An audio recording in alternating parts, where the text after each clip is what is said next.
Serikali ya Daktari William Samoei Ruto kutoka kitambo kabisa, before even aingia ndani ya status kuwa president. I was one of his key campaigners within this Jacaranda ground.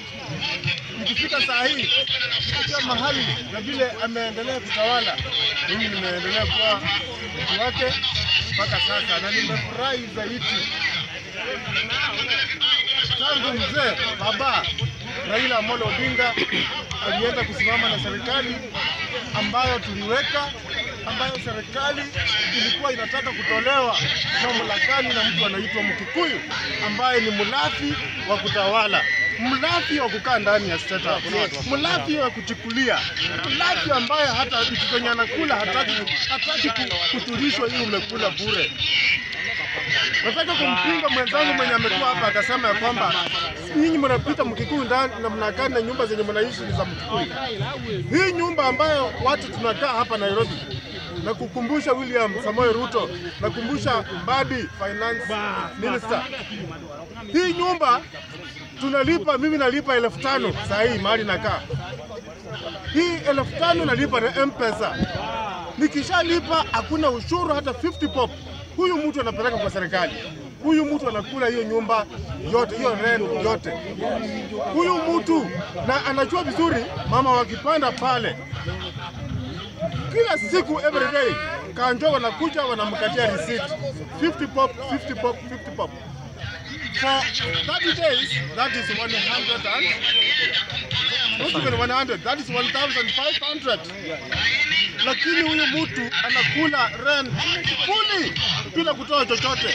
Na hivyo ndio ametajirika, na sasa hiyo ndio maisha anataka kutawala naye Kenya, kuishi naye na Wakenya.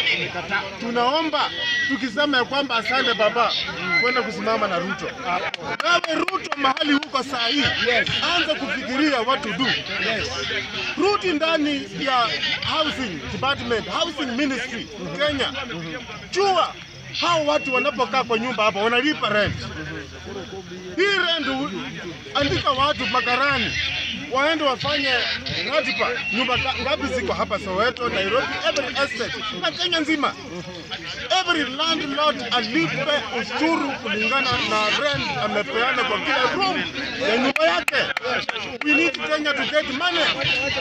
Na money ambayo revenue Kenya yafaa ipate, si ya kukopa tu peke yake. Tunataka hizi estate, hizi vijiji wezi watolewe, gates zikuwe za kutitaa wezi.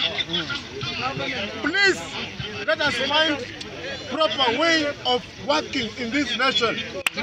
Watu wasiwe tu wanafuata mtu rigadi kwa sababu ya uongo wake, kwa sababu ya kufunika mambo ya maovu ya Wakikuyu hapa Ikora, mtapeli wa utawala. Tukirudi kwa mtu mwingine anaitwa Matiang'i. Mtu mwingine anaitwa Matiang'i. Huyu mtu mnamjua vizuri sana. Matiang'i ni tikitata kuliko hata Ruto. Matiang'i ni mtu ambaye hata pita integrity question. Aliingia kwa education, basi zote za shule zikakuwa yellow. Akaingia kwa police, uniform ikachenjiwa. Akaingia nini, pesa ikachenjiwa. Huyu mtu akaanza kuwa watu wakirusha Ribayala. Akaitwa na bunge National Parliament ya Kenya. National Assembly wakamsummon. Mara ya kwanza hakuenda.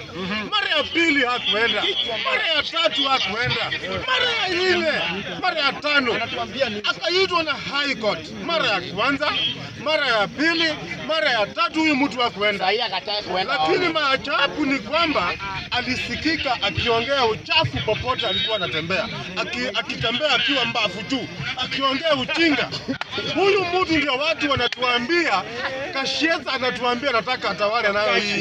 Nani? Kusema kweli, wale mewa ninapiga kura ama tunasema asante kwenda kushika Daktari William Samoei Ruto. Hapo William Samoei Ruto until 2032. Na tunasema na hivi, ukiwa na baba sahi hata kiti ikifika 2027, asante mchukue tu na mna hivi. tuko nyuma yenu sisi. Hapo.